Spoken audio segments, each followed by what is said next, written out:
नमस्कार दोस्तों, कलयुग के चमत्कार संतों की वाणी में आप सबका स्वागत है। दोस्तों, हम सुन रहे हैं कार्तिक महात्म्य के अध्यायों की कथाएं, जिसमें हम सुनते आ रहे हैं कि राक्षसों और देवताओं के बीच युद्ध चल रहा है और वह युद्ध इतना भयंकर है कि उसमें इस समय 13वें अध्याय तक, 14वें अध्याय तक और 15वें अध्याय तक जो राक्षस है वे देवताओं पर भारी पड़ रहे हैं।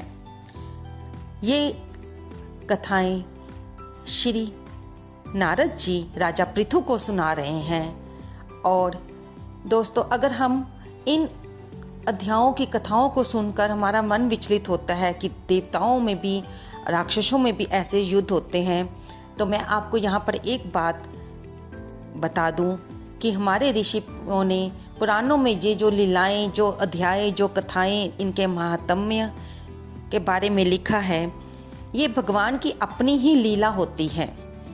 वे अपने इस संसार में कोई ना कोई लीला रचते रहते हैं, कोई ना कोई खेल खेलते रहते हैं, क्योंकि ये लीलाएं हमें अच्छे और बुरे के बीच में भेद बताती हैं, राक्षसों और देवताओं के बीच का भेद बताती हैं, राक्षसों की बुद्धि के बारे में बताती हैं कि चाहे वे बलवान हैं लेकिन उनकी बुद्धि कितनी नीच होती है। उन्हें लड़ने के सिवाय, उन्हें स्त्री के प्रति मोह के सिवाय, शराब पीने के सिवाय और कुछ भी नहीं भाता।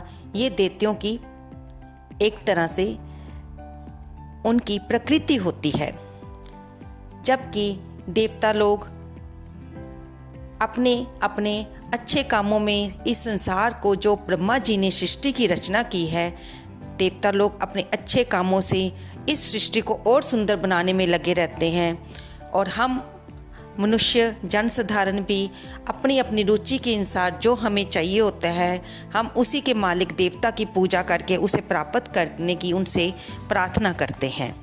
तो सुनते हैं आज का 15वां अध्याय कि देखते हैं नारद जी इसमें क्या सुना रहे हैं। नारद जी बोले, शिवजी के गण वीरभद्र को गिरा देखकर हाहाकार करते हुए शिवजी के पास गए। तब शिवजी बैल पर चढ़कर हंसते हुए युद्ध भूमि में आए। शिवजी को रण में देख रुद्रगण सिंह की सी गर्जना करते हुए बाणों की वर्षा से असुरों को मारने लगे। राक्षस लोग शिवजी को देखकर ऐसे भाग गए जैसे कार्तिक में स्नान और व्रत करने वाले मनुष्यों को देखकर पाप भाग जाते हैं। जलंधर दैत्यों को भागते देखकर बाण चलाता हुआ महादेव के जी के ऊपर टूट पड़ा तथा शुंभ, निशुंभ, कालनेमी, बालाहक, खंगरोमा, प्रचंड, घसमर इत्यादि भी शिवजी के ऊपर झपटे। शिवजी बाणों से घिरी सेना देख अपने बाणों से दैत्यों के बाणों को काट देते थे। फिर बाणों की वर्षा से दैत्यों को पृथ्वी पर गिरा दिया और क्रोधित होकर फरसे से खरगरोमा पर का सिर काट दिया और खटवांग से बालाहक दैत्य के सिर के टुकड़े टुकड़े कर दिए। घसमर को पाश से बांधकर पृथ्वी पर गिरा दिया। बैल के सींग व बाणों की मार से असुर भाग गए। देख रहे हैं हम दोस्तों कि ये सुनने में ही युद्ध कितना भयंकर लग रहा है और भगवान शंकर किस तरह से राक्षसों का संहार करते जा रहे हैं। तब क्रोधित होकर जलंधर ने शिवजी को युद्ध के लिए ललकार कर कहा, हे जटाधर, आज मेरे साथ युद्ध करो। निर्बलों को मारने से क्या होगा? जो कुछ तुम में बल है वह मुझे दिखाइए।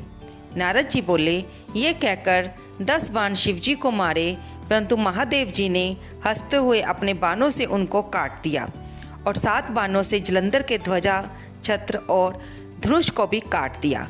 जब उसका धनुष और रथ टूट गया तब जलंधर गदा लेकर दौड़ा, उसे भी शिवजी के बाणों ने टुकड़े टुकड़े कर दिया। तब दैत्य घूसा उठाकर मारने गया, परंतु शिवजी ने बाणों की मार से 1 कोस दूर फेंक दिया। जलंधर ने शिवजी को अधिक बलवान जानकर उनके लिए मोहित करने वाली गंधर्वी नाम की एक अद्भुत माया फैलाई। तब अप्सरा व गंधर्वों का नृत्य होने लगा, सम, ताल, वेणु और मृदंग बजने लगे। इस प्रकार से, इस नाद से जलंधर महादेव जी को मोहित करके उनको मोहित जानकर जलंधर पार्वती को देखने के लिए गया। वह शिवजी का रूप धारण करके 10 भुजा, 5 मुख, 3 नेत्र बना। जटाओं को धारण करके बैल पर बैठकर गया था। इस प्रकार जलंधर ने शिव का रूप धारण किया और पार्वती जी को देखने के लिए गया। पार्वती जी उस समय अपनी सखियों के साथ थी। जब उन्होंने शिव के आने की बात सुनी जो कि जलंधर बना हुआ था, तो वह अपनी सखियों को छोड़कर वहाँ शिव बने जलंधर के जब सामने गए तो जलंधर उनको देखकर कामातुर हो गया और वह अपना ऊपर संयम न रख पाया और उसने अपना वीर्य छोड़ दिया और जड़ बन गया। पार्वती राक्षस को पहचान कर भयभीत होकर शीघ्र ही मानसरोवर में चली गई। तब जलंधर बिजली की चमक की भांति पुनः युद्ध में आ गया। पार्वती ने मन में भयभीत होकर विष्णु भगवान का ध्यान किया और विष्णु ने पार्वती जी को दर्शन दिए। तो पार्वती ने कहा कि हे विष्णु, जलंधर दैत्य ने बड़ा नीच कार्य किया है, क्या आपको ज्ञात नहीं है? तो भगवान बोले, कहिए आप मेरे लिए क्या आज्ञा है, मुझे क्या करना चाहिए, आप बताइए। तब माँ पार्वती ने उनसे कहा कि जलंधर वैसे तो बहुत बलवान है, लेकिन उसने अपनी मृत्यु का मार्ग हमें बता दिया है। जैसे उसने छल करके यहाँ पे आया है, वैसे ही क्योंकि उसकी पत्नी बहुत पतिव्रता है और पातिव्रत्य धर्म से बढ़कर बड़ा कोई धर्म नहीं है, इसलिए हमें जलंधर को मारने के लिए सबसे पहले उसके पत्नी के पातिव्रत धर्म को तोड़ना पड़ेगा और वही पतिव्रत धर्म ही इसकी रक्षा कर रहा है। अब जैसा छल उसने मेरे साथ किया है, उसी की भांति इसकी पत्नी के साथ भी छल करने पर ये मारा जाएगा।